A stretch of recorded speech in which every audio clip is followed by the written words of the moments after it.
کہ تم میرا مال لے لو، تم میرا گھر لے لو، تم میری جائیدادیں لے لو، وہ کہنے لگے نہیں نہیں، مجھے اللہ نے تجارت کرنے کا ہنر دیا ہے، میرے بھائی مجھے تم سے کچھ نہیں چاہیے، تمہاری محبت مبارک ہو، لیکن مجھے بس بازار کا راستہ دکھا دو، میں جا کر محنت کروں گا، میں جا کر کمائی کروں گا، میں جا کر تجارت کروں گا۔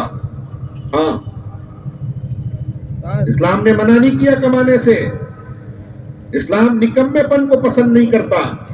بیٹھا ہے عہدی بن کر، سست بن کر، کاہل بن کر، نہ باپ کی ذمہ داری سمجھ رہا، نہ ماں کی ذمہ داری سمجھ رہا، نہ بیوی بچوں کو پالنے کی ذمہ داری سمجھ رہا، کچھ نہیں، بس کیا ہے، گناہوں کی زندگی ہے۔ اسلام اس کو پسند نہیں کرتا۔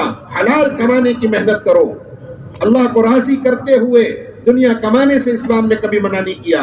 اللہ کے دین کی محنت کے ساتھ دنیا کمانے سے اللہ نے منع نہیں کیا۔ حضرت عبد الرحمن ابن عوف کہنے لگے مجھے بازار کا راستہ دکھا دو۔ بازار میں گئے، کچھ خریدا کچھ بیچا، گھی اور پنیر کی تجارت شروع کی، اور ایسی تجارت کی سچائی اور ایمانداری کے ساتھ۔ کس کے ساتھ؟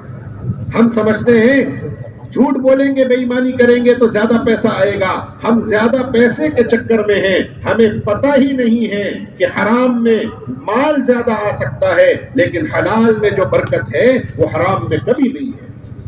جھوٹ کی کمائی، جھوٹ کی کمائی، بے دینی کی کمائی، نمازوں کو چھوڑ کر کمایا ہوا، دھوکہ دے کر کمایا ہوا، اللہ کو ناراض کر کے کمایا ہوا، اللہ کے دین کو برباد کر کے کمایا ہوا پیسہ زیادہ تو ہو سکتا ہے لیکن برکت والا نہیں ہو سکتا۔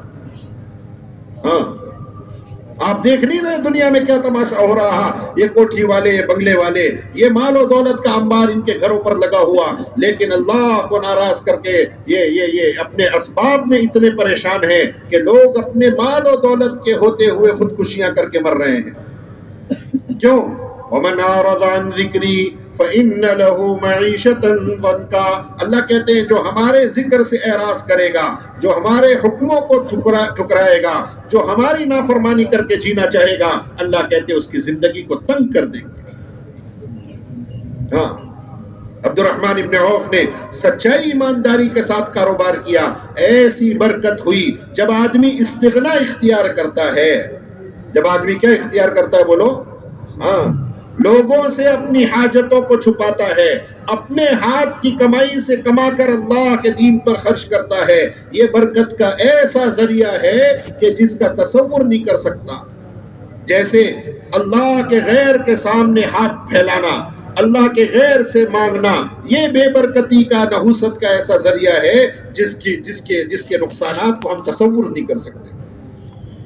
اسلام میں منع کیا، کسی کے سامنے ہاتھ مت پھیلاؤ، کسی کے سامنے مت مانگو، کسی سے سوال مت کرو، منع ہے اسلام میں بھیک مانگنا۔ کیوں مخلوق کے سامنے اپنے آپ کو ذلیل کر رہا ہے؟ تو جس سے مانگ رہا ہے وہ بھی مخلوق ہے، وہ بھی محتاج ہے۔ اس لیے حدیث کی کتابوں میں آتا ہے کہ جو مانگنے کا دروازہ کھولے گا، جو کس کا دروازہ کھولے گا بولو؟ مانگنے کا۔ ذرا سی کوئی حاجت آئی، اس سے مانگ لو، اس سے مانگ لو، اس سے لے لو، اس سے لے لو۔ اللہ کے نبی نے فرمایا جو سوال کرنے کا دروازہ کھولے گا، یعنی لوگوں کے سامنے ہاتھ پھیلانا شروع کرے گا، اللہ اس پر فقر کا دروازہ کھول دیں گے۔ وہ مانگتا رہے گا، مانگتا رہے گا، اس کی ضرورتیں پوری نہیں ہوگی۔ آپ دیکھو یہ مانگنے والے، اللہ ہم سب کی حفاظت کرے، یہ مانگتے ہیں اور 40 سال سے بھیک مانگ رہے ہیں، لیکن اتنا کما کر بھی مانگ کر بھی ان کی ضرورتیں پوری نہیں ہو رہی۔ دے دے اللہ کے نام پر، اللہ کے نام پر اللہ کے غیر سے مانگ رہا ہے۔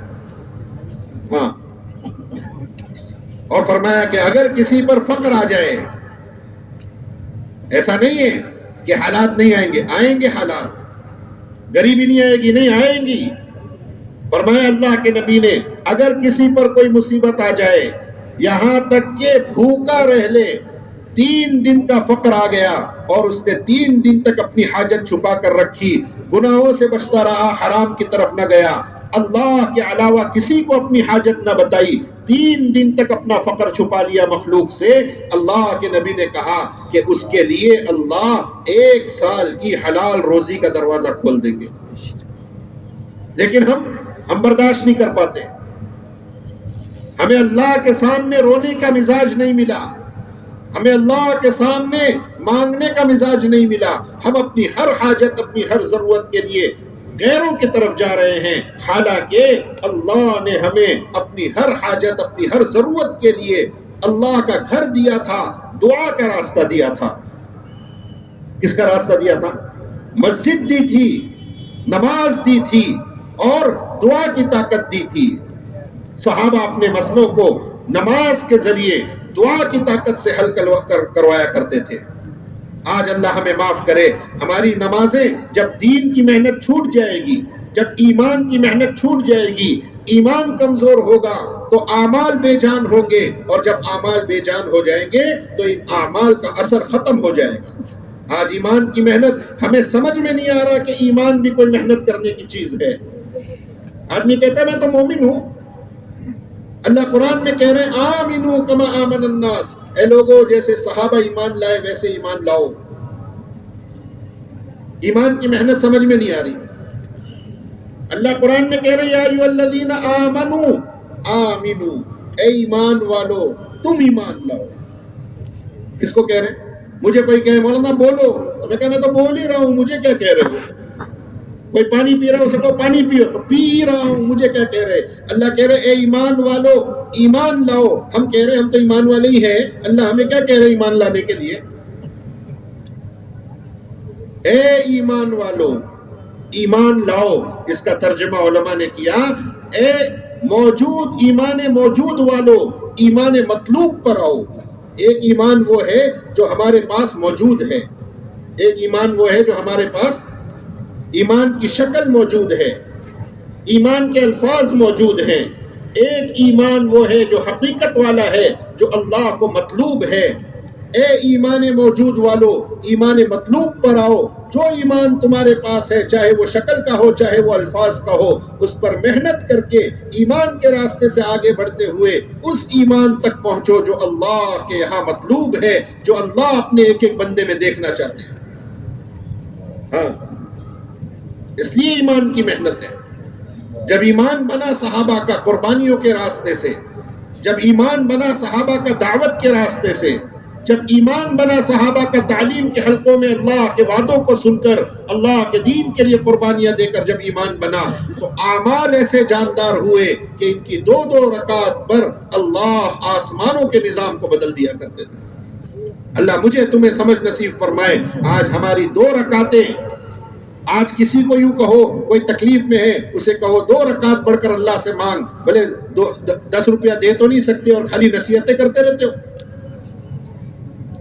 ہمیں یقین ہی نہیں ہے کہ نماز سے اللہ مدد کریں گے، حالانکہ اللہ کے نبی اس امت کے لیے اللہ کے خزانے سے براہ راست لینے کا جو ذریعہ لے کر آئے تھے وہ نماز لے کر آئے تھے. صحابہ نے 2 رکعتیں نمازیں پڑھ کر اللہ سے اپنے مسئلے حل کرائے، لیکن وہ نماز تھی. آج اللہ ہمیں معاف کرے، نہ ایمان پر محنت کی نہ نماز پر محنت کی.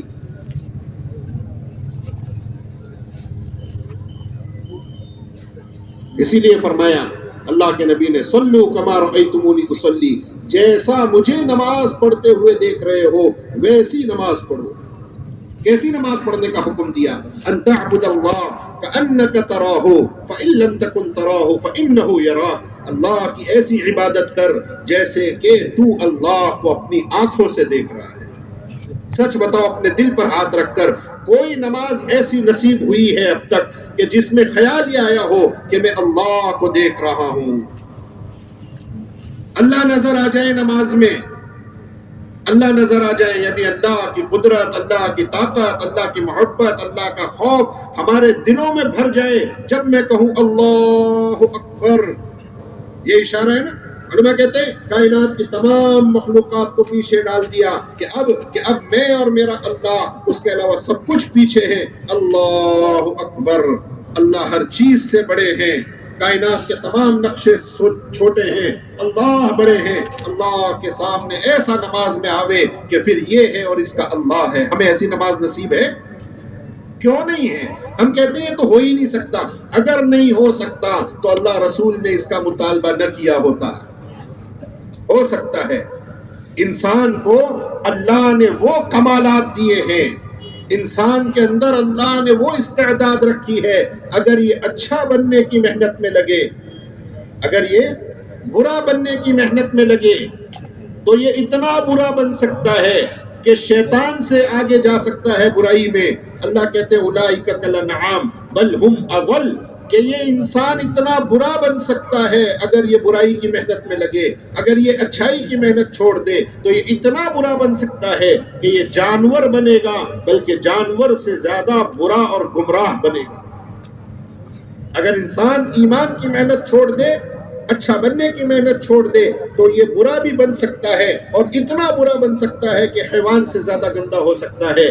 لیکن اگر یہ اچھائی کی محنت پر آئے، اگر یہ ایمان بنانے کی محنت پر آئے، اگر یہ نماز بنانے کی محنت پر آئے، اگر یہ علم کی محنت میں اپنے آپ کو لگائے، اپنے آپ کو اللہ کی یاد کی محنت میں لگائے، اکرام کی محنت پر آئے، اخلاص کی محنت پر آئے، دعوت اور تبلیغ کی محنت پر لگے، اپنے آپ کو صفات سے آراستہ کرنے پر آئے، تو یہ انسان اتنا آگے جا سکتا ہے کہ فرشتوں سے زیادہ اللہ کے نزدیک مقرب ہو سکتا ہے۔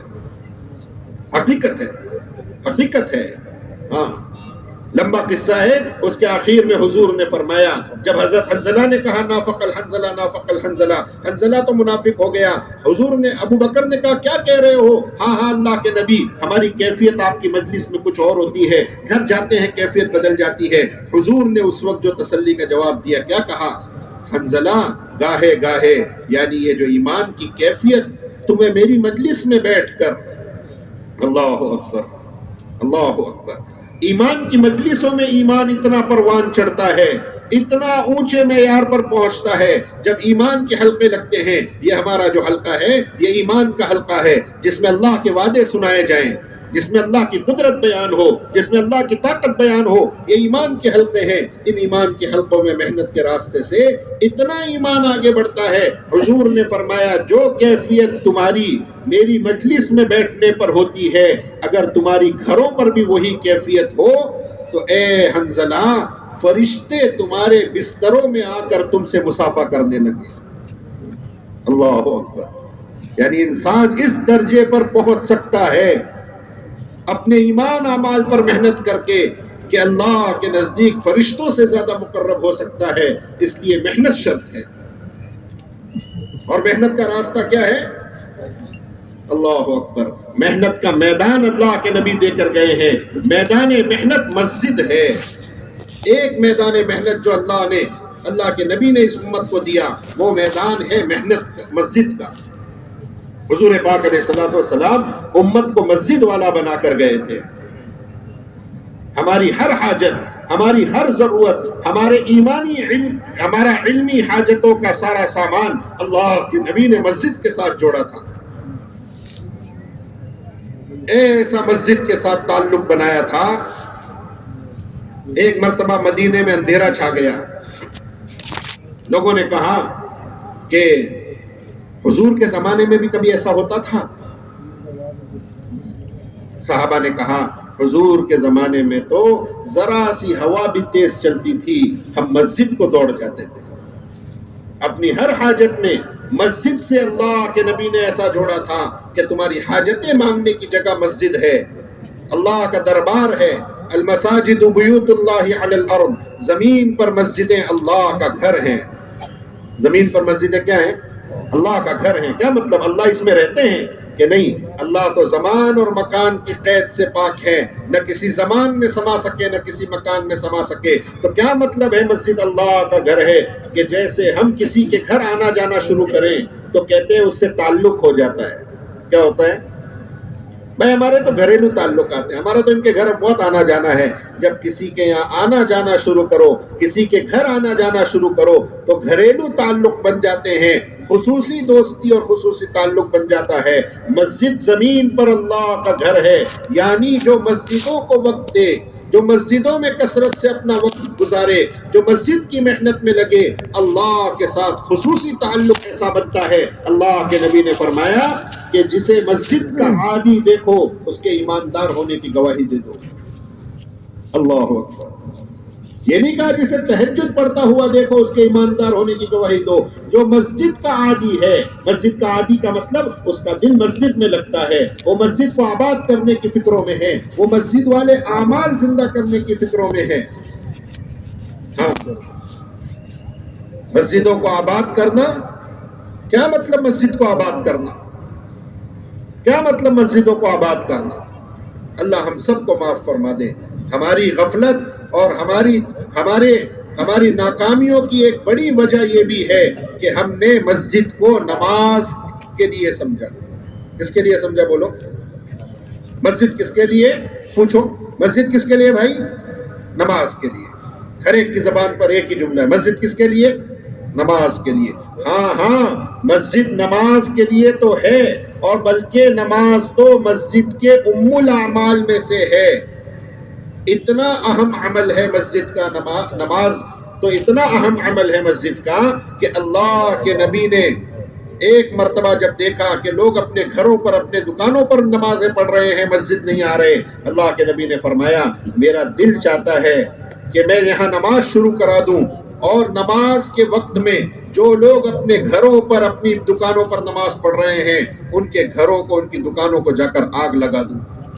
اتنا ناراض ہوئے اللہ کے نبی کہ گھروں پر کیوں نماز پڑھ رہے ہو، دکانوں پر کیوں نماز پڑھ رہے ہو، مسجد میں آؤ. مسجد نماز کی جگہ تو ہے، لیکن مسجد صرف نماز کی جگہ نہیں ہے، اور نماز صرف مسجد کا ایک ہی عمل نہیں ہے. نماز صرف ایک عمل نہیں ہے مسجد کا. حضور پاک علیہ السلام، کوئی بات نہیں، وہ بند چالو ہوتی رہے گی، ہم لوگ ذرا متوجہ رہیں. ایمان والے کو جب اللہ کی بات ہو، دین کی بات ہو، وہ باقی کی چیزوں سے دھیان ہٹا لے.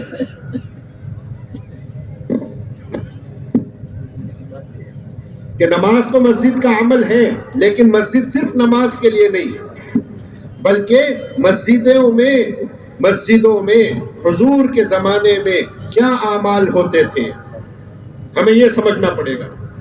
ہم نے سوچا کہ مسجد نماز کے لیے ہے تو نماز سے 10 منٹ پہلے مسجد کھلتی ہے، نماز کے 10 منٹ بعد مسجد بند ہو جاتی ہے، نماز کے 10 منٹ بعد مسجد ایسی ویران ہو جاتی ہے جیسے کہ یہاں پر کبھی کوئی کام ہی نہیں تھا. حالانکہ حضور کے زمانے کی مسجدیں ایسی نہیں تھی، صحابہ کے زمانے کی مسجدیں ایسی نہیں تھی، بلکہ تابعین کے زمانے کی مسجدیں ایسی نہیں تھی، تبع تابعین کے زمانے کی مسجدیں ایسی نہیں تھی. حضور کے زمانے کی مسجدوں میں نماز کے علاوہ کیا اعمال ہوتے تھے. اللہ قربان جائیے حضرت جی مولانا یوسف صاحب رحمۃ اللہ علیہ پر کتنا بڑا احسان کیا امت پر. حضرت جی مولانا یوسف صاحب رحمۃ اللہ علیہ، مولانا الیاس صاحب رحمۃ اللہ علیہ کے بیٹے دوسرے حضرت جی، لوگوں نے ان کو کہا حضرت آپ کا حدیث کے ساتھ خصوصی مشغلہ ہے، آپ دعوت کے میدان میں بھی ہیں، آپ تعلیم اور علم کے میدان میں بھی ہیں، آپ ایسی اصول دعوت پر ایک کتاب لکھ دیجئے کہ تاکہ کام کرنے والے ساتھی، دعوت کی محنت پہ چلنے والے ساتھی اس کتاب کو پڑھ کر اس کتاب کے اصولوں کے مطابق کام کر سکیں. حضرت جی مولانا یوسف صاحب رحمۃ اللہ علیہ نے فرمایا میں کون ہوں؟ لست الا فردا من المسلمین، میں تو مسلمانوں کا ایک آدمی ہوں، میری اتباع سب پر ضروری نہیں ہے. ہاں یہ محنت صحابہ کی ہے. تو پھر حضرت جی مولانا یوسف صاحب رحمۃ اللہ علیہ نے حدیث کے ذخیروں سے، سیرت کی کتابوں سے، تاریخ کی کتابوں سے صحابہ کے واقعات کو جمع کر کے حیات الصحابہ لکھ دی. کیا لکھ دی؟ حیات الصحابہ.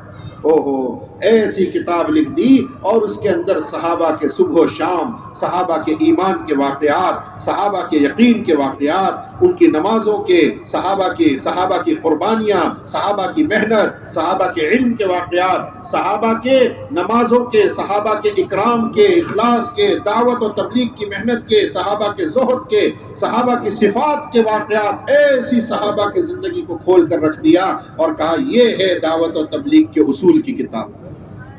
یہ کام صحابہ کا ہے، اس کے لیے رہبری صحابہ کی زندگیوں سے ملے گی.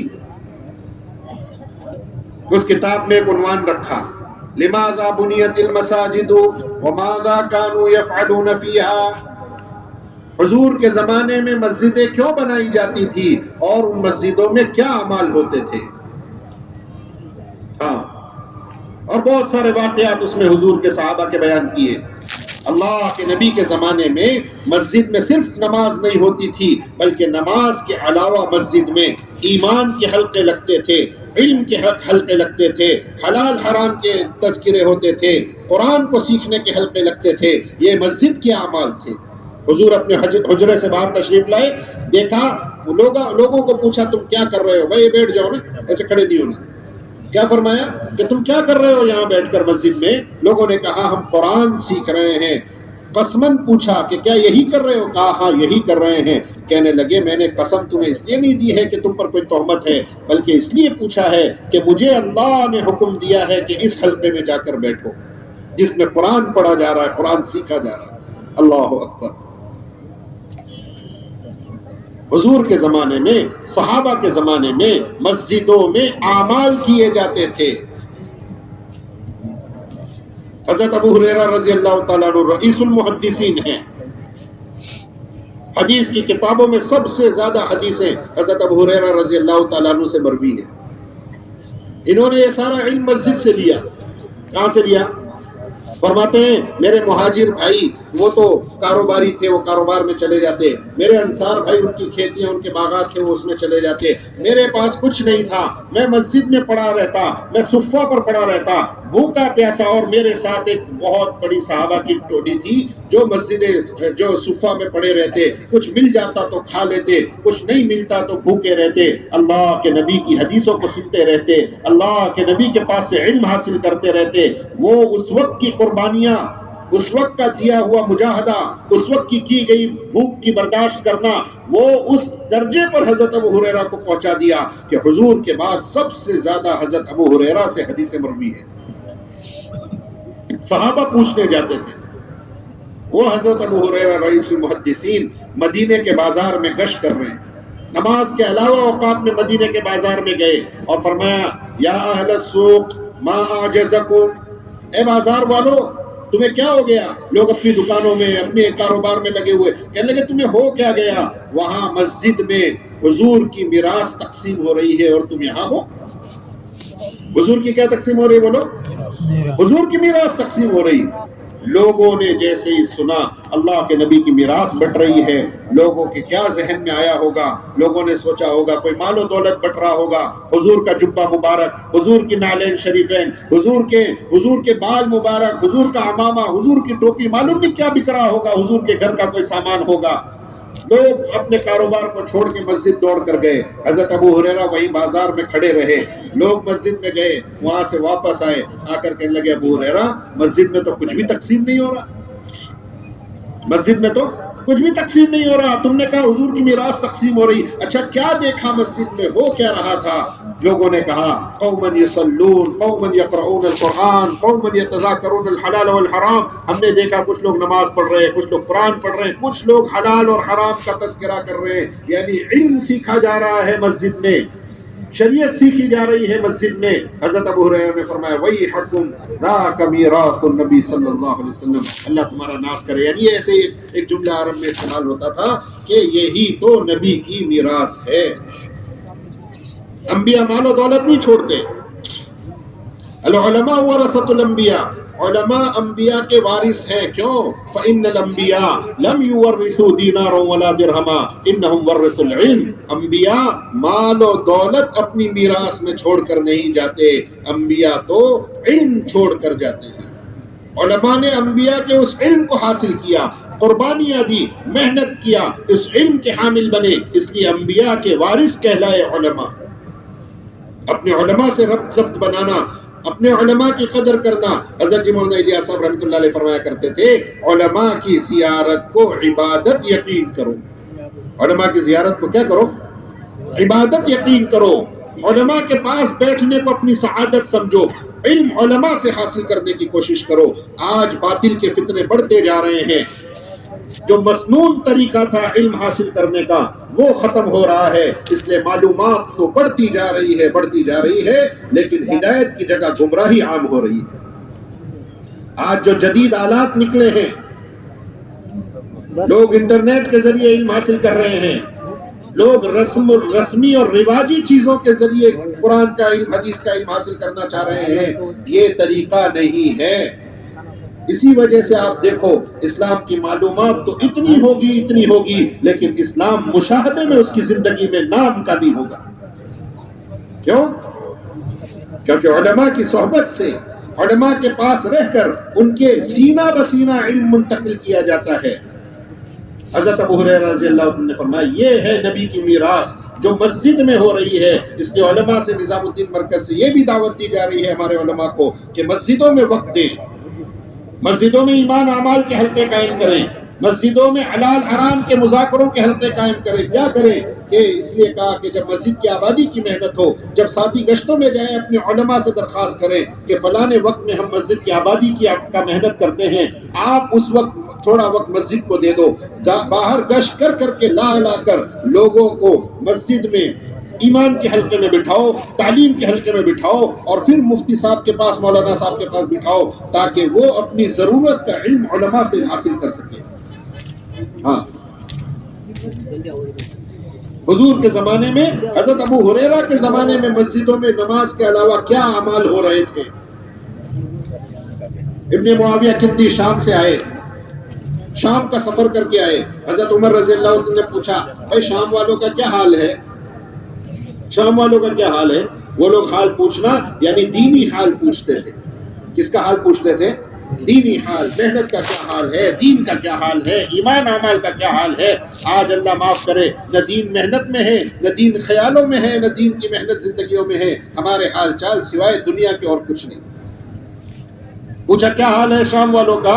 پھر خود ہی کہنے لگے کہ شام والوں کا حال تو یہ ہوگا، شام والوں کا حال تو یہ ہوگا کہ وہ مسجد میں کوئی آدمی ایسے آتا ہوگا اور دیکھتا ہوگا کہ بھائی کوئی اپنی قوم کا آدمی ہے کہ نہیں، کوئی اپنی پہچان والا ہے کہ نہیں۔ اگر کوئی اپنی پہچان والا بیٹھا ہوا ملتا ہوگا تو اس کے ساتھ مل جاتا ہوگا، بیٹھ جاتا ہوگا، اور اگر دیکھا کہ میری پہچان کا، میری قوم کا کوئی جان پہچان والا تو ہے نہیں، تو مسجد سے ایسے بھٹک کر بھاگتا ہوگا جیسے بفرا ہوا اونٹ بھاگتا ہے۔ یہ ہوتا ہوگا شام کی مسجدوں میں۔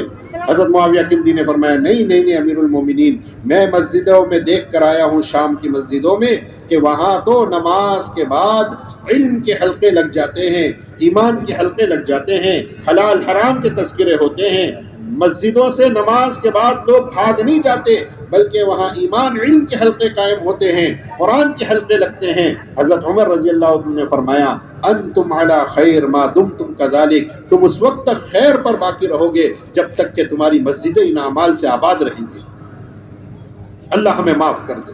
آج ہماری مسجدیں علامات قیامت میں سے ہے، مساجدہم عامرہ وہی خراب من الہدی، ان کی مسجدیں عالی شان ہوں گی، دنیا کے ساز و سامان سے بھری ہوئی ہوں گی، لیکن ہدایت والے اعمال سے مسجدیں خالی ہوں گی۔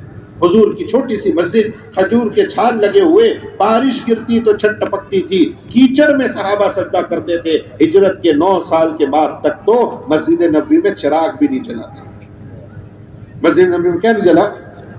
9 سال بعد ہجرت کے حضرت تمیم داری رضی اللہ عنہ نے پہلی مرتبہ مسجد نبوی میں چراغ جلایا تھا۔ 9 سال ہجرت کے گزر گئے، اس کے بعد تک صحابہ 3 نمازیں اندھیروں میں پڑھتے تھے، فجر کی، مغرب کی، عشاء کی۔ کسی کو خیال نہیں آیا کہ اندھیرے میں روشنی کرنی ہے، لیکن ظاہری طور پر مسجد کچی تھی، ظاہری طور پر مسجد میں اندھیرا تھا، لیکن ایمان اور اعمال کا وہ نور اس مسجد میں تھا۔ دعوت کے تقاضے، تشکیل کے تقاضے، علم کے تقاضے، ایمان کے تقاضے، اخلاص کے تقاضے، وہ ساری صفات کی محنت، سارا علم اور ساری شریعت اور دین کی محنت، دین کے لیے قربانیوں کا وہ ماحول مسجد نبوی میں بنا کہ اس اندھیری مسجد سے ہدایت کا نور پورے عالم میں روشنی پھیلاتا چلا گیا۔ آج ہماری مسجدیں کہ ہماری مسجدیں تو نماز کے لیے ہیں، نماز سے 5 منٹ پہلے کھلتی ہے، 10 منٹ پہلے کھلتی ہیں، نماز کے 10 منٹ بعد بند ہو جاتی ہے۔ نمازی مسجد میں آتا ہے تو اس کو احساس ہوتا ہے، کمیٹی میں بات رکھتے ہیں بھائی ہماری مسجد میں کولر لگنے چاہیے، ہماری مسجد میں پنکھے لگنے چاہیے، ہماری مسجد میں AC لگنے چاہیے، ہماری مسجد میں کارپیٹ بچھنا۔ ان ضروریات زندگی کا مسجد میں آ کر خیال آیا۔ یہ خیال کیوں نہیں آیا کہ ہماری مسجدوں میں وہ اعمال ہونے چاہیے جو حضور کی مسجدوں میں ہوتے تھے؟ یہ خیال کیوں نہیں آیا؟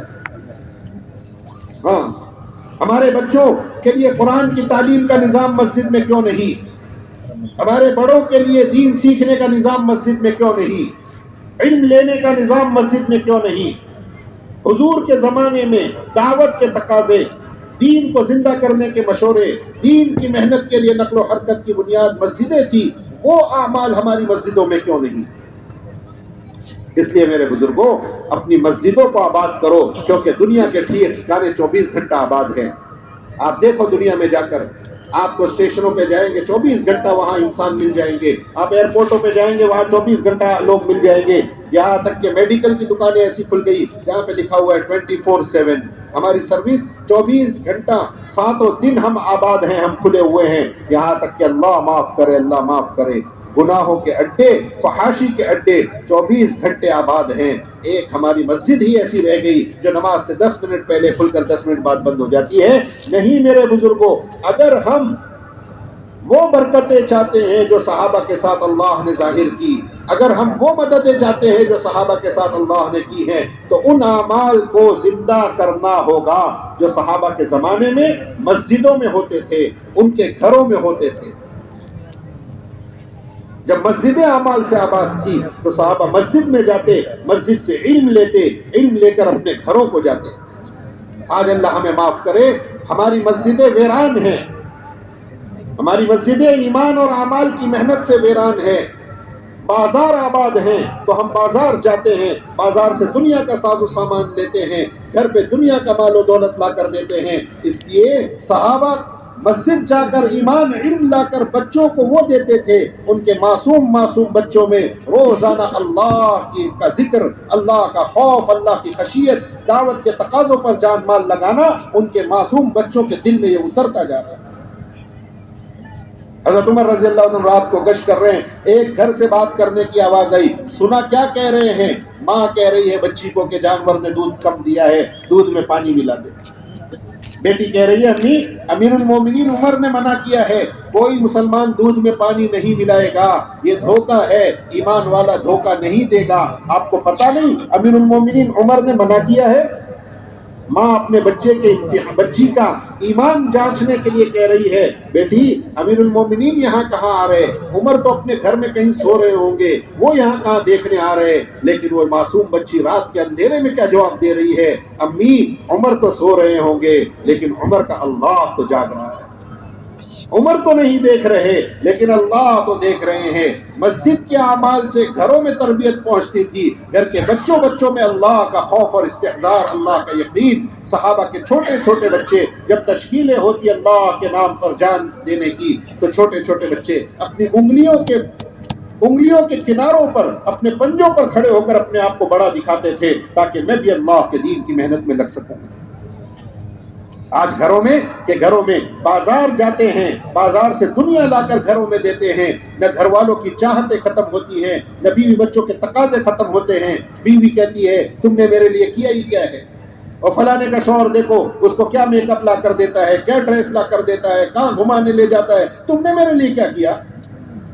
اور اولادیں کہتی ہے ابا آپ نے ہمارے لیے کیا ہی کیا ہے، وہ فلانے نے دیکھو اس کے ابا نے اس کو کتنا اچھا موبائل دلایا، کتنی اچھی گاڑی دلائی، آپ نے مجھے کیا دلایا؟ ہم نے اپنے بچوں کو دنیا دی، ان کے دلوں میں دنیا کی محبت اتر گئی۔ کاش ہم مسجدوں سے علم اور ایمان لیتے، اپنے گھروں میں ایمان اور علم کے حلقے قائم کرتے، ہمارے بچوں کے اندر ایمان اور علم سرایت کر جاتا۔ اس لیے نظام الدین مرکز سے پورے عالم میں دعوت دی جا رہی ہے کہ اپنے گھروں میں تعلیم کے حلقے قائم کرو۔ اپنے گھروں میں کس کے حلقے قائم کرو؟ ہاں، یہ نظام الدین مرکز کی بات نہیں ہے، یہ تو قرآن کی بات ہے۔ یا ایھا الذین آمنوا قوا انفسکم واہلیکم نارا، اے ایمان والو اپنے آپ کو اور اپنے گھر والوں کو جہنم کی اس دہکتی ہوئی آگ سے بچاؤ جس کا ایندھن انسان اور پتھر ہے۔ دنیا کی آگ۔ صحابی نے پوچھا اللہ کے نبی سے، اللہ پتھروں سے سلگائی جائے گی، تو پوچھا اللہ کے نبی جہنم کے پتھر تو ہمارے دنیا کے پتھر کے جیسے ہوں گے؟ حضور نے فرمایا نہیں، حجرۃ من احجار جہنم اعظم من جبال احد، ایک چھوٹا سا کنکری جہنم کے پتھروں میں سے ایک چھوٹا پتھر احد پہاڑ سے زیادہ بڑا ہوگا۔ اللہ اکبر۔ ایسی آگ، اللہ فرماتے ہیں ایسی آگ سے اپنے گھر والوں کو، اپنے بیوی بچوں کو بچاؤ۔ کیسے بچاؤ؟ حضرت علی اس کی تفسیر میں فرماتے ہیں یعلموہم دینہم، ان کا دین انہیں سکھاؤ۔ دین سکھانے کا کیا راستہ ہے؟ گھر میں دین لانے کا، تعلیم کا حلقہ ہی وہ راستہ ہے جس کے ذریعے صحابہ کے گھروں میں دین آیا، یہی وہ راستہ ہے جس کے ذریعے ہمارے گھروں میں دین آئے گا۔ اس لیے 5 اعمال کے ساتھ ہر ایمان والے کے گھر میں تعلیم ہونا چاہیے۔ بولو کریں گے انشاءاللہ، بولو کریں گے انشاءاللہ۔ کیا کریں گے؟ سب سے پہلا عمل قرآن کے سیکھنے سکھانے کا حلقہ۔ کس کا سیکھنا؟ قرآن کا سیکھنا سکھانا۔ اتنا قرآن سیکھنا جس سے نماز صحیح ادا ہو جائے، یہ تو آخری درجہ ہے، یہ ہر مومن مرد اور عورت پر فرض عین ہے۔ ہاں، اللہ ہم سب کو معاف فرما دے۔ 40 سال ہو گئے، 50 سال ہو گئے بیوی کے ساتھ رہتے ہوئے، ذرا اپنے سینے پر ہاتھ رکھ کر سوچو کہ کیا میں نے کبھی ان 50 سالوں میں، 40 سال میں کبھی اپنی بیوی کو کہا ہے کہ لا اللہ کی بندی ذرا سورہ فاتحہ سنا، لا ذرا نماز بتا تو کیسے نماز پڑھتی ہے؟ ہاں، اللہ اکبر، اللہ اکبر۔ کہنا تو نہیں چاہیے میرے بزرگوں، لیکن حقیقت یہ ہے کہ ہم سب ایسے ہی ہیں، ہم ظالم ہیں، ہم ظلم کر رہے ہیں۔ ہاں، اس لیے اپنے گھروں میں قرآن کے سیکھنے سکھانے کے حلقے، چاہے آپ ایک آیت ہی سیکھو لیکن سیکھنے کا مزاج بناؤ۔ قرآن کے سیکھنے کے حلقے، حضور کے زمانے میں، صحابہ کے زمانے میں گھروں میں قرآن سیکھا سکھایا جاتا تھا۔ حضرت عمر کا جو مشہور واقعہ ہے، حضرت عمر نعوذ باللہ اللہ کے نبی کو قتل کرنے کے لیے چلے، کسی نے کہا اپنے جا کے گھر کی خبر لو، اپنے گھر گئے، اپنی بہن کے گھر پر جا کر دیکھا اندر سے قرآن پڑھنے کی آواز آ رہی تھی۔ ایک صحابی تھے جو حضرت عمر کی بہن کو اور ان کے بہنوئی کو قرآن سکھا رہے تھے، اس وقت پردے کی آیتیں نازل نہیں ہوئی تھی۔ حضرت عمر اندر گئے اور وہ سارا معاملہ پیش آیا، اپنی بہن کو مارا، بہنوئی کو مارا، لیکن وہ قرآن کے سیکھنے کا جو حلقہ تھا، اس کا جو نور موجود تھا، حضرت عمر کی ہدایت کا وہ ذریعہ بن گیا۔ کہنے لگے کیا پڑھ رہے تھے؟ بتاؤ مجھے۔ کہنے لگے تم ناپاک ہو، قرآن کو نہیں چھو سکتے، یہ اللہ کا پاک کلام ہے۔ حضرت عمر نے غسل کیا اور قرآن کو پڑھا، طٰہٰ ما انزلنا علیک القرآن لتشقیٰ، ایک ایک آیت پڑھتے گئے، دل سے کفر کی ظلمتیں اور گندگیاں نکلتی گئی اور دل میں ایمان کا نور بھرتا گیا، اور چند آیتیں پڑھ کر کہنے لگے مجھے حضور کے یہاں لے جاؤ، میں حضور کا غلام بننا چاہتا ہوں۔ جو نبی کو قتل کرنے جائے، وہ تعلیم کے حلقے کی کہ نورانیت سے متاثر ہو کر، قرآن کے سیکھنے کے حلقوں کے نور سے متاثر ہو کر اگر ایمان میں داخل ہو سکتا ہے، تو بتاؤ ہمارے گھروں میں اگر قرآن کے سیکھنے کا ماحول بنے تو ہمارے گھروں میں کتنی نورانیت ہوگی۔ حضور نے فرمایا اپنے گھروں کو قبرستان نہ بناؤ۔ اس لیے قرآن کے سیکھنے کا حلقہ، اور دوسرے نمبر پر تعلیم کا حلقہ، منتخب احادیث اور فضائل کی کتابیں اپنے گھروں میں پڑھنا، اپنے بیوی بچوں کو سکھانا، بتانا اعمال کے کیا فضائل ہیں، ایمان کے کیا فضائل ہیں۔ آج انہوں نے دنیا کے فضائل سنے، انہوں نے فضائل مال سنا، آج پوری دنیا فضائل مال سن کر دنیا کے مال و دولت کے پیچھے بھاگ رہی ہے۔ ہم فضائل اعمال سنیں گے، فضائل ایمان سنیں گے، فضائل جوہد سنیں گے، ہمارے دلوں میں ایمان اور اعمال کی رمق اٹھے گی۔ اور پھر اس کے بعد تیسرے نمبر پر 6 صفات کا مذاکرہ کرنا۔ یہ 6 صفات 6 فرائض ہیں۔ 6 صفات کیا ہیں؟ بولو، ارے بولو۔ 6 صفات 6 فرائض ہیں۔ یہ صرف بیان تقریر کے لیے نہیں، گھر کے بڑے اور چھوٹے ہر ایک کے، جو جس گھر میں جو سکھا رہا ہے وہ اپنے بچوں کو اسی پر ڈال رہا ہے۔ ایسے بھی گھرانے دیکھیں الحمدللہ جو بچوں کو بلا کر کہتے ہیں بیٹا 6 نمبر سناؤ۔ یہاں تو بوڑھوں کو نہیں پتا ایمان کہتے کس کو ہیں، نماز کہتے کس کو ہیں، نماز کی محنت کیسے کرنی ہے، علم کس کو کہتے ہیں، علم حاصل کرنے کے کیا راستے ہیں، ذکر کس کو کہتے ہیں، کیا اذکار ہیں، اس کی کیا اہمیت ہے، اکرام مسلم کیا ہے، اخلاق کس کو کہتے ہیں۔ یہاں تو 70 سال کے بزرگوں کو پتہ نہیں، اور جن گھروں میں تعلیم کا ماحول ہے وہاں کے چھوٹے چھوٹے بچے بتا رہے ہیں کہ اکرام کس کو کہتے ہیں، اخلاص کس کو کہتے ہیں، دعوت کس کو کہتے ہیں، علم کس کو کہتے ہیں۔ ہاں، اپنے گھروں میں 6 صفات کا مذاکرہ، اور پھر اس کے بعد اپنے گھروں میں تشکیل کا ماحول۔ کس کا ماحول؟ تشکیلیں ہیں ہمارے گھروں میں۔ ہمارے گھروں میں کیا ہیں؟ تشکیلیں ہیں، لیکن دنیا کی تشکیل ہے۔ ابا ہماری چھٹی ہو رہی ہے، اس ویکیشن میں کہاں گھومنے جائیں گے؟ کہاں جائیں گے؟ آج کس ہوٹل میں جائیں گے؟ تشکیلیں ہیں، منع نہیں ہے. اسلام اتنا تنگ دل مذہب نہیں ہے کہ آپ کو اپنی حلال خواہشات بھی پوری کرنے نہ دے. نہیں.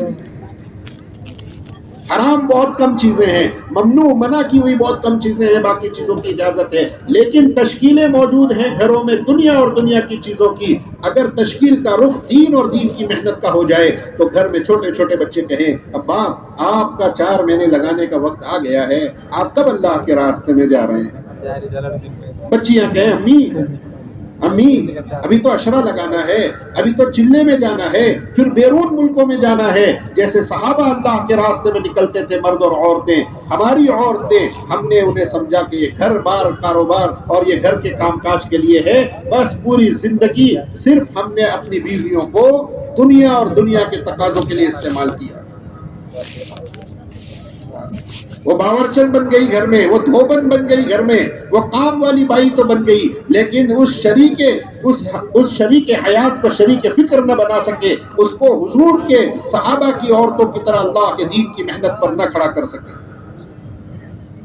حضور کے زمانے میں، صحابہ کے زمانے میں عورتیں بھی اللہ کے دین کی محنت کے لیے نکلتی تھی. حضور کے جتنے غزوات ہیں، جتنے سفر ہیں، ان میں سے اکثر میں اللہ کے نبی کی بیویاں حضور کے ساتھ رہی ہیں. حضور کی بیویاں حضور کے ساتھ رہی ہیں. قرعہ ڈالا جاتا جس کا نام نکلتا، اللہ کے نبی ساتھ میں سفر میں لے جاتے. وہ سفر دعوت کے ہوتے تھے، وہ سفر اللہ کے دین کی محنت کے ہوتے تھے، وہ سفر اللہ کے دین کو دنیا میں زندہ کرنے کے ہوتے تھے. حضرت عائشہ رضی اللہ تعالیٰ عنہ کا جو واقعہ عفق کا پیش آیا ہے وہ اسی سفر میں پیش آیا ہے. آپ حیات الصحابہ میں پڑھیے، عورتوں کے اللہ کے راستے میں نکلنے کے واقعات ہیں. حضرت ام حرام بنت ملحان، عورتوں کے جذبات کیا تھے؟ آج تو ہماری عورتوں کے کیا جذبات ہیں، اللہ ہم سب کو معاف فرما دے. حضرت ام حرام بنت ملحان حضرت انس رضی اللہ عنہ کی غالباً خالہ ہیں. حضور آپ کے گھر میں آرام فرما رہے تھے، اللہ کے نبی لیٹے سوئے اور پھر مسکراتے ہوئے اٹھے. پوچھا اللہ کے نبی کیوں مسکرائے؟ فرمایا مجھے اللہ نے اپنی میری امت کے مرد اور عورتوں کی ایسی جماعت دکھائی ہے جو اللہ کے دین کے لیے سمندروں کا سفر کر رہی ہے، بیرون ملکوں کا سفر کر رہی ہے. کس کے لیے؟ اللہ کے دین کے لیے سمندروں کا سفر کر رہی ہے. سمندر کا سفر کہیں آس پاس تھوڑی ہوگا، عرب میں تو سمندر بہت دور دور تھے، بیرون ملکوں کا سفر کر رہے ہیں اللہ کے دین کے لیے. حضرت ام حرام فرمانے لگی، بنت ملحان فرمانے لگی کہ اللہ یا نبی اللہ ادعو اللہ ان یجعلنی منہم، اے اللہ کے نبی میرے لیے دعا کر دے کہ اللہ مجھے ان میں سے بنا دے. اللہ کے نبی نے دعا کی، اے اللہ اسے ان میں سے بنا دے. پھر اللہ کے نبی لیٹے، پھر اللہ کے نبی مسکراتے ہوئے اٹھے. فرمایا اللہ کے نبی ابھی کیوں مسکرائے؟ کہنے لگے مجھے میری امت کے دوسری جماعت دکھائی گئی ہے مرد اور عورتوں کی جو سمندر کا سفر کر کے اللہ کے دین کے تقاضوں کے لیے جا رہے ہیں. حضرت ام حرام فرمانے لگی، دوسری مرتبہ بھی شوق میں کہہ رہی ہیں اللہ کے نبی میرے لیے دعا کر دیجئے میں اس میں سے بھی ہو جاؤں. حضور نے فرمایا انت من الاول ولست من الاخر، تو پہلی جماعت میں سے دوسری میں سے نہیں ہے. وہ لبنان کے ساحل پر ہمیں ساتھیوں نے دکھایا، دیکھو وہ جو علاقہ ہے وہاں سے وہی ایک علاقہ ہے جہاں سے حضرت ام حرام بنت ملحان اس ملک میں داخل ہوئے، قبرص میں جا کر ان کی وہاں قبر بنی. ہاں آج ہماری عورتیں کہ صرف اللہ اکبر منع نہیں ہے. اللہ نے جو رشتے بنائے ان کی جو ذمہ داری ہے وہ تو ہے، لیکن اس سے آگے بھی کچھ اور ہے، اور بھی کچھ ہے زمانے میں محبت کے سوا، اور بھی کچھ ہے دنیا میں جینے کے لیے، اور بھی کچھ ہے دنیا میں محنت کرنے کے لیے. یہ عورتیں اللہ کی امانت ہیں. یہ عورتیں کیا ہیں؟ یہ اللہ کی امانت ہیں. کل قیامت کے دن اللہ نہ کرے اگر ان کے بے دینی اور ان کے گناہوں اور ان کے دین سے غفلت کی وجہ سے ان کے جہنم کا فیصلہ ہوا، یہ اللہ کے سامنے مطالبہ کرنے کھڑی ہوں گی، اللہ یہ ظالم مرد ہیں، انہوں نے ایک تو اس کا شوہر ہے، اس کا بھائی ہے، اس کا بیٹا ہے، اس کا باپ ہے، 4 تو قریبی رشتہ دار ہیں، اور ایسے بہت سارے محرم رشتے ہیں جن کے ساتھ عورت کی زندگی گزرتی ہے. وہ اللہ کو کہے گی اللہ یہ ظالم لوگ ہیں، میرے گھر میں نمک ختم ہو جاتا تھا نمک لا کر دیتے تھے، میرے گھر میں میری چپل ٹوٹ جاتی تھی اس کی فکر کرتے تھے، میری زندگی میں دین نہیں تھا، نماز نہیں تھی، انہوں نے کبھی میری فکر نہیں کی. ہم اللہ کے سامنے جواب دہ ہو جائیں گے. کلکم راعٍ وکلکم مسئول عن رعیتہ، تم میں سے ہر شخص ذمہ دار ہے اور اللہ کل قیامت کے دن اس سے اس کی ذمہ داری کا سوال کریں گے. ہاں اس لیے میرے بزرگوں، اگر ہم اپنی دنیا کو جنت بنانا چاہتے ہیں تو اپنی مسجدوں کو آباد کریں، اپنے گھروں میں ایمان اور اعمال کے حلقے لگائیں، اپنی اولادوں کو اللہ کے دین کی محنت کے لیے تیار کریں، اپنی بیویوں کو لے کر آپ دیکھو مستورات کی جماعتیں ماشاءاللہ ملکوں میں اللہ کے دین کے تقاضوں کے لیے جا رہی ہیں. ہاں تو ایک میدان محنت مسجد تھی، مسجد سے علم گھروں میں منتقل ہوتا اور صحابہ کے گھروں میں مرد اور عورتوں میں منتقل ہوتا، اور ایک میدان محنت حضور پاک علیہ الصلوۃ والسلام نے اس امت کو نقل و حرکت کا دیا تھا. ہاں حضور بیٹھی ہوئی امت نہیں چھوڑ کر گئے ہیں. حضور بولو حضور بیٹھی ہوئی امت نہیں چھوڑ کر گئے، حضور نقل و حرکت کرتی ہوئی امت چھوڑ کر گئے ہیں. اسی لیے 1.25 لاکھ کا مجمع حضور پاک علیہ الصلوۃ والسلام کے ساتھ میدان عرفات میں ہے. میدان عرفات میں 1.25 لاکھ کا مجمع ہے. اللہ کے نبی نے خطبہ دیا، فرمایا الا هل بلغت، اے میرے صحابہ کی جماعت کیا میں نے تم تک اللہ کا دین پہنچا دیا؟ یا ایھا الرسول بلغ ما انزل الیک من ربک وان لم تفعل فما بلغت رسالتہ. نبی جی آپ خود جا کر اللہ کا دین پہنچائیے. اگر آپ نے خود یہ کام نہیں کیا تو آپ نے رسالت کا حق ادا نہ کیا. حضور اپنی ذمہ داری کے احساس کی وجہ سے پوچھ رہے ہیں کیا میں نے تم تک اللہ کا دین پہنچا دیا؟ سارے صحابہ نے ایک زبان ہو کر کہا بلا یا رسول اللہ، قد ادیت الامانہ ونصحت الامہ وکشفت الغمہ. اے اللہ کے نبی آپ نے تو حق ادا کر دیا. کیوں؟ صحابہ کے سامنے حضور کی محنتیں، حضور کی قربانیاں، اللہ کے دین کے لیے حضور کتنے تھکے. ہاں اللہ اکبر. اس دین کی محنت کے خاطر اللہ کے نبی کے گھر میں 2 مہینے چولہے نہیں جلے. اس دین کی محنت کے خاطر اللہ کے نبی کی بیٹیوں کو بڑے مجمع میں طلاق دیا گیا.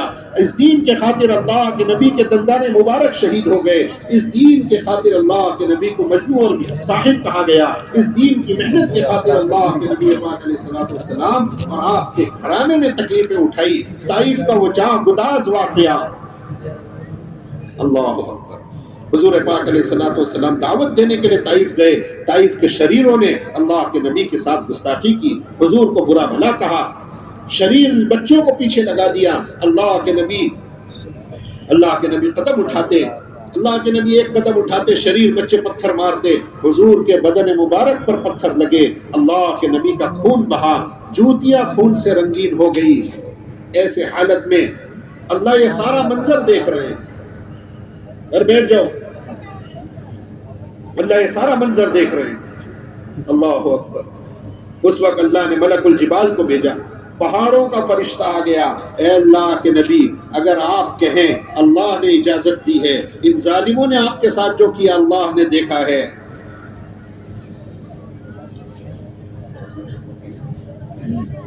کائنات میں اللہ کے بعد اگر کسی کا مقام اور مرتبہ ہے تو صرف حضرت محمد صلی اللہ علیہ وسلم کا مقام اور مرتبہ ہے.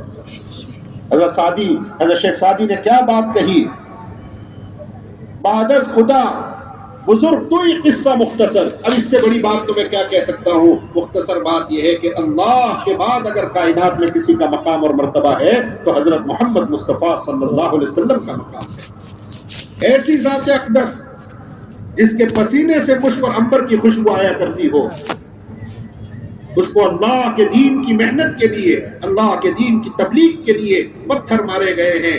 حضور نے برداشت کیا ہے. اللہ ایک سبق دے رہے ہیں کہ کائنات میں اگر کوئی اعلیٰ اور اشرف ذات ہے تو وہ حضرت محمد صلی اللہ علیہ وسلم کی ذات ہے. اگر میرا نبی میرے دین کی تبلیغ کے خاطر، میرے دین کی محنت کے خاطر، میرے دین کو زندہ کرنے کے خاطر پتھر کھا سکتا ہے تو تم نبی کے غلام ہو، تم نبی کے نام لیوا ہو. تم کبھی یہ کہہ کر اپنے دین کی محنت سے نہ بیٹھ جانا کہ ہم نہیں کر سکتے، ہم سے اپنے گھر بار نہیں چھوٹتے، ہم سے اپنی بیوی بچے نہ چھوٹتے.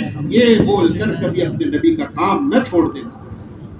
ہاں ملک الجبال نے کہا آپ کہو تو ان دونوں پہاڑیوں کو ملا کر طائف والوں کو ختم کر دے. اللہ اکبر. آج تو ہمیں کوئی ایک زبان سے برا کہہ دے، ہم سالوں سال تک اسے معاف کرنے کو تیار نہیں. 10 سال پہلے کسی نے ایک تانا مارا تھا، آج تک یاد ہے. 10 سال ہو گئے بھائیوں سے بات بند کر کے، 10 سال ہو گئے ماں باپ سے بات بند کر کے، معاف کرنے کو تیار نہیں. انتقام لینے کا جذبہ ہے ہمارے اندر. بدلہ لینے کے جذبے ہیں ہمارے اندر. قربان جائیے اس نبی پر جس کے بدن پر پتھر لگے ہیں, خون سے جوتیاں بھری ہوئی ہیں اور اختیار پورا ملا ہوا ہے. آپ کہو تو پہاڑوں کو ملا دیں اور انہیں ہلاک کر دیں. حضور فرما رہے ہیں نہیں نہیں نہیں نہیں, میں عذاب والا نبی بن کر نہیں آیا ہوں, میں تو رحمت والا نبی بن کر آیا ہوں. اگر آج یہ مجھ پر ایمان نہیں لاتے, اللہ ان کی نسلوں میں ایسے لوگوں کو پیدا کرے گا جو مجھ پر ایمان لائیں گے. یہ ہم اس نبی کے ماننے والے ہیں اور یہ محنت حضور کی ہے.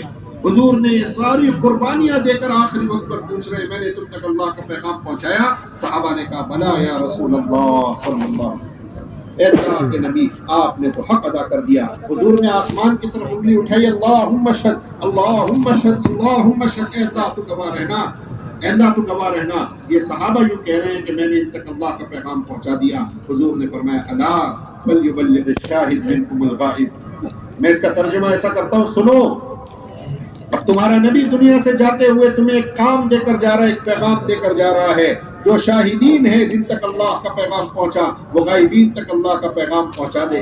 صحابہ حضور کے ماننے والے, حضور سے عشق کرنے والے, حضور کے نام پر جانے قربان کرنے والے, یہ کہاں گئے؟ آج آپ مکہ مدینہ کے قبرستانوں میں جا کر دیکھیں گے صرف 10 یا 12 ہزار صحابہ کی قبریں ملے گی. یہ 1 لاکھ سے زیادہ صحابہ کہاں گئے؟ یہ ملکوں میں اللہ کا پیغام لے کر پھر گئے. حضور نے یہ امت بنائی تھی, حضور نے یہ نقل و حرکت والی امت بنائی تھی. مسئلہ صرف ملتا ہے, بہت نیکی کا راستہ ہے. ہم نے اس کام کو ثواب کا کام سمجھ کر چھوڑا ہے. کیوں؟ کیونکہ ہمیں ابھی تک احساس نہیں ہے کہ مسئلہ صرف ثواب کا نہیں, مسئلہ صرف اپنی جنت بنانے کا نہیں, مسئلہ تو امانت کے ادا کرنے کا ہے, مسئلہ تو ذمہ داری نبھانے کا ہے. اگر ثواب کا مسئلہ ہوتا, جنت کا مسئلہ ہوتا, تو پھر صحابہ کو تو جنتی ہونے کی بشارتیں دے دی گئی تھی. بولو صحابہ کو کہ ان کو تو ایک مجلسوں میں 10 صحابہ کو جنتی ہونے کی بشارت دی گئی تھی. ان کو تو رضی اللہ عنہم ورضوا عنہ کے پروانے, وہ اللہ سے راضی, اللہ ان سے راضی, ان کی تو جنتیں پکی ہو چکی تھی. اگر ثواب کا مسئلہ ہوتا, اگر جنت بنانے کا مسئلہ ہوتا, وہ مکہ مدینے میں رہنے والے, آج بتاؤ ہم 1450 سال بعد آنے والے مسلمان کہتا ہے مجھے حضور کے شہر میں موت نصیب ہو. کہتے نہیں کہتے؟ اللہ کے نبی, اللہ کے حبیب کے شہر میں میرا انتقال ہو, حضور کے روضے کے پاس دفن ہو جاؤں. ہر مسلمان کی تمنا ہے کہ نہیں ہے؟ ہم 1450 سال بعد آ کر حضور کے روضے سے, حضور کے شہر سے اتنی محبت کرتے کہ صحابہ کو مکہ مدینے سے محبت نہیں تھی؟ اگر جنت بنانے کا مسئلہ ہوتا, وہ وہی مکہ مدینے میں بیٹھ کر اعمال کرتے. ایک نماز مسجد حرام کی 1 لاکھ نماز کے برابر, ایک نماز مسجد نبوی کی 50,000 نمازوں کے برابر. صحابہ وہی بیٹھے رہتے حضور کے روضے کے پاس اور اپنے اعمال کرتے رہتے, لیکن نہیں, انہوں نے اللہ کے نبی کی محبت میں, انہوں نے حضور کی دی ہوئی ذمہ داری کو ادا کرنے کے لیے اپنی تنہائیوں کو قربان کیا, اپنی محبتوں کو قربان کیا, اللہ کے نام پر نکلے. کیوں؟ کیونکہ یہ امانت. حضور نے فرمایا لا نبی بعدی ولا امت بعدکم, میرے بعد کوئی نبی نہیں, تمہارے بعد کوئی امت نہیں. اب قیامت تک اللہ کا دین زندہ رکھنے کے لیے کوئی نبی دنیا میں نہیں آئے گا. حضور خاتم الانبیاء ہیں, حضور کے بعد کوئی نبی نہیں, لیکن حضور کا کام لے کر حضور کے غلام امت میں چلیں گے پھریں گے. یہ دعوت کی محنت اللہ کے نبی کی وہ امانت ہے جو ایک فرد کے ذمے ہے. یہ کوئی جماعت کا کام نہیں ہے. ہمیں شیطان نے دھوکہ دیا ہوا ہے, تبلیغی جماعت. ہاں, حضرت معاویہ ایسا فرماتے تھے کہ میں نے تو اس کا کوئی نام نہیں رکھا. لوگ کہتے ہیں تبلیغی جماعت, اگر میں اس کا کوئی نام رکھتا تو تحریک ایمان رکھتا, ایمان کو حرکت میں دینے والی محنت. اور فرماتے تھے جماعت کا لفظ تو خود تفریق کا لفظ ہے. جماعت نہیں ہے ہماری کوئی جماعت نہیں ہے. ہم تو ایک امت ہیں, ہم سب مل کر کیا ہیں؟ ایک امت ہے. ہمارے اللہ ایک ہیں, ہمارے نبی ایک ہیں, ہمارا قرآن ایک ہے, ہمارا قبلہ ایک ہے, ہماری نمازیں ایک ہے, ہم تو سب ایک ہیں. اللہ کہتے ہیں وَاعْتَصِمُوا بِحَبْلِ اللَّهِ جَمِيعًا وَلَا تَفَرَّقُوا, اللہ کی رسی کو مضبوطی سے تھام کر ایک ہو جاؤ, آپس میں ٹکڑوں میں نہ بٹو. دوسری آیت میں فرماتا ہے اگر ٹکڑوں میں بٹ گئے تمہاری ہوائیں اکھڑ جائیں گی, اللہ کی نظر میں ذلیل ہو جاؤ. ہاں, حضور کی خون پسینے سے بنائی ہوئی یہ امت، اللہ کے نبی نے اس امت کو رنگ روپ کے اختلاف سے نکالا، اللہ کے نبی نے اس امت کو قوم برادری کے اختلاف سے نکالا، اللہ کے نبی نے اپنی جان کی قربانیاں دے کر، اپنا خون بہا کر حضور نے اس امت کو آپس کے اختلاف انتشار سے نکال کر ایک ایمان اور ایک ایمان کی محنت پر کھڑا کیا تھا۔ آج اللہ ہمیں معاف کرے، اللہ ہمیں معاف کرے، ہم نے ٹکڑوں میں بٹ کر حضور کی امت کو توڑ کر ہم اللہ کی نظر میں بھی ذلیل ہوئے ہیں، اور جب ہماری کارگزاری اللہ کے نبی کے حضور میں پیش ہوتی ہوں گی، ہر پیر اور جمعرات کو امت کے اعمال اللہ کے نبی کے سامنے پیش ہوتے ہیں، ان ظالموں نے حضور کو جیتے جی چین نہ لینے دیا، اور ہم نے حضور کو دنیا سے جانے کے بعد بھی چین نہ لینے دیا۔ ہاں، کیا گزرتی ہوگی نبی پر کہ جس امت کو میں نے اختلاف انتشار سے نکالا، ان کو ایک ایمان پر ایک ایمان کی محنت پر کھڑا کیا، آج یہ ٹکڑوں میں بٹ کر ایک دوسرے کے خون کے پیاسے ہو گئے، حضور کے دل پر کتنی تکلیف ہوتی ہوگی۔ اس لیے میرے بزرگوں، آپس کے اختلاف انتشار سے نکل کر ایک ہو کر اللہ کا پیغام لے کر اپنے ایمان اعمال کو بناتے ہوئے دنیا میں اللہ کے دین کی محنت کے لیے چلنا پھرنا ہے۔ تیار ہو سب سے پہلے تو میرے بزرگوں، نئے ارادے کرنے سے پہلے توبہ کرنا۔ سب سے پہلے کیا کرنا؟ آدمی پہلے نہاتا دھوتا ہے، پہلے اپنے گندگی اتارتا ہے، اس کے بعد اچھے کپڑے پہن کر عطر لگا کر خوشبو لگا کر مہکتا ہے۔ آج ہماری جو غفلتوں کی نجاستیں ہمارے بدن پر لگی ہوئی ہیں، گناہوں اور غفلتوں کی جو زندگی گزری، سچ بتاؤ اس سے توبہ کرنا چاہیے نہیں کرنا چاہیے؟ ہاں، اور توبہ کرنا، توبہ کرنا غسل کرنا ہے۔ جیسے غسل کر کے سفر کی تھکان گندگیوں کو اپنے جسم سے جدا کرتا ہے، توبہ ایک ایسا غسل ہے، اس کے ذریعے گناہوں کی نجاستوں کو اپنے جسم سے اپنے دل کی آلودگیوں سے پاک ہوتا ہے۔ اور اتنا آسان ہے اللہ کو منانا، اللہ کی قسم اتنا آسان ہے اللہ کو منانا۔ ماں بھی ناراض ہو جائے تو منانے جاؤ تو کچھ نخرے کرتی ہے، 2-4 بار دھکے دیتی ہے، 2-4 تانے سناتی ہے، لیکن اللہ تو اللہ ہے، اپنے ایک بندے پر اتنے مہربان ہے۔ اللہ کہتے ہیں میرے بندو، میں تمہارے توبہ کا انتظار کر رہا ہوں۔ ہاں، اور اتنا آسان ہے۔ اللہ کہتے ہیں یا ابن آدم لو بلغت ذنوبک عنان السماء ثم استغفرتنی غفرت لک ولا ابالی۔ اے میرے بندے، اگر تو غفلتوں کی زندگی جی چکا ہے، اگر تو گناہوں میں ڈوب چکا ہے، اگر تو میری نافرمانیوں کے راستے پر چلا گیا تھا، اور اب تجھے احساس ہوا ہے، اب تجھے پتا چلا ہے، اب تیرے دل نے کہا ہے کہ پلٹ کرا اللہ کی طرف، تو یاد رکھ، اگر تو نے زمین سے لے کے آسمان کی چھتوں تک بھی گناہ کیے ہیں، کوئی اتنے گناہ کر سکتا ہے؟ کوئی اتنے گناہ کر سکتا ہے؟ اللہ اپنی صفت رحمت کو بیان کر رہے ہیں، اگر زمین سے لے کے آسمان تک کے تیرے گناہ پہنچ گئے ہیں، اور پھر تو اللہ کو کہے اللہ مجھے معاف کر دے، میں ندامت کے ساتھ، فرمایا کہ اگر ندامت کا، شرمندگی کا ایک آنسو کا قطرہ تیری آنکھوں کے کناروں پر آ کر رک جائے، اور تو اللہ کو کہے اللہ مجھے معاف کر دے، اللہ کہتے ہیں میرے عزت کی قسم تیرے زمین سے لے کے آسمان تک کے گناہوں کو معاف کر دوں۔ اللہ سے معافی مانگنا اتنا آسان، اللہ کو منانا اتنا آسان، اس لیے سارا مجمع اللہ کے سامنے آج کہے کہ اللہ تو ہمیں معاف کر دے۔ کس سے معافی مانگنا بولو؟ اور کس بات کی معافی مانگنا؟ ہاں، چوری کرتا ہے، اپنے آپ کو گنہگار سمجھتا ہے، توبہ کرتا ہے۔ سچ بتاؤ میرے بزرگوں، میرے ایمان اعمال کے جنازے نکلتے رہے، میں اس کی محنت میں نہ لگا، اپنے ایمان اعمال کو بچانے کی محنت میں نہ لگا، سچ بتاؤ یہ توبہ کرنے کی ضرورت ہے کہ نہیں؟